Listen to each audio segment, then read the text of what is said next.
Chapter 13, Shoshana Weber. I get it, we're nerds. The video club, I mean. We own it, too. Take something meant as an insult and be proud of it. Nerd power. After all, the shoe totally fits. We wouldn't be as happy doing whatever it is the so-called cool people do. That's how I looked at it. We are who we are. And we're good with it. I figured the others felt the same way. Who cares what the popular kids think of us? Was I ever wrong about that? As soon as someone from the A-list showed even the slightest interest in Video Club, we all went weak in the knees and lined up to love him. My friends used to act like attention from the cool people meant nothing to them because they never thought they'd get any. But now that they've had a little taste, they're hooked. Brendan, who was bullied by Chase almost as much as Joel was, has turned into Chase's biggest fan. And none of those sheep can stop raving about Chase's amazing suggestion for my National Video Journalism Contest entry. I can think of a lot of words to describe Chase, and amazing isn't any of them, except maybe that it's amazing he isn't in jail. On the other hand, well, that contest is important to me.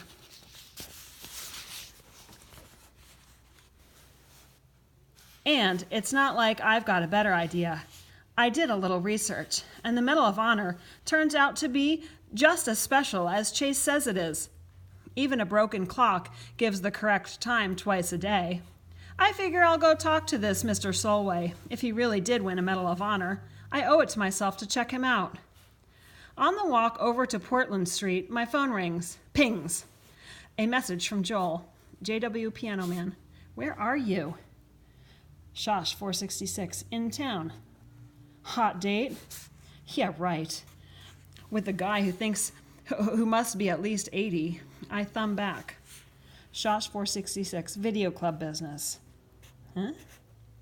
Meeting possible subject for contest video, Korean War hero. Wow, where'd you find him? I hesitate. I never told Joel that while he's suffering at Melton, Chase has moved in and taken over his spot in the video club. It would only make a miserable situation worse. And I'm definitely not going to admit that Chase put me onto Mr. Solway.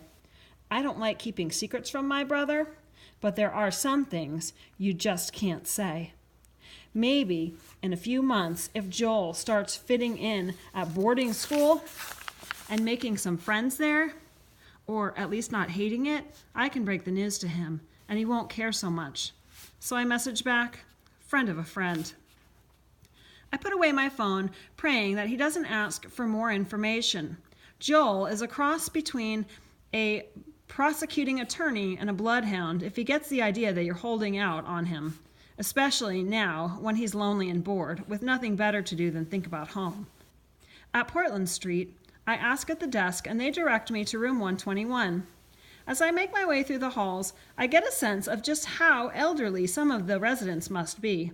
My grandfather is 73, and he still rollerblades every morning. These people are way older than him. A lot of them must be in their 90s, and maybe even over 100. The door of 121 is ajar, so when I knock on it, it swings open. Mr. Solway? I ask tentatively. A gruff voice announces, "We don't want any." I'm, not selling anything.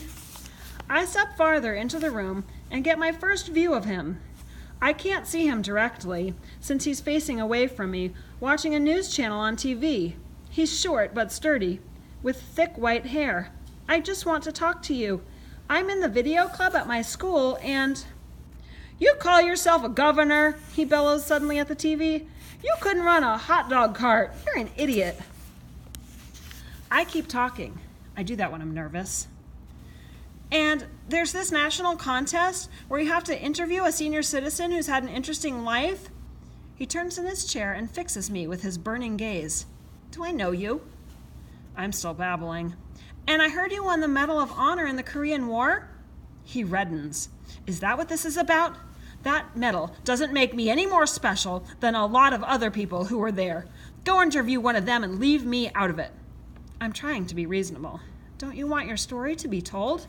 No, it's my story. It's enough for me to know it. By now, I've caught sight of the picture of President Truman hanging the medal around a younger Mr. Solway's neck, and I'm convinced that he has to be my subject. A lot of kids my age don't understand the sacrifices people like you made for our country. Don't flatter me, kid. I'm an 86-year-old, and there's precious little little left for me to flatter. I don't want to be interviewed. I don't want to be thanked. All I want is for the dining room to stop serving creamed spinach. I'm completely defeated. The guy is impossible, absolutely determined to stew in his own misery. He almost reminds me of Joel, who is so ticked off at where he ended up that he can't allow himself to try to make the best of it, because then he'd have nothing to complain about, and complaining is the only thing that keeps him going. The difference is that Joel has every right to be angry at the curveball life pitched him.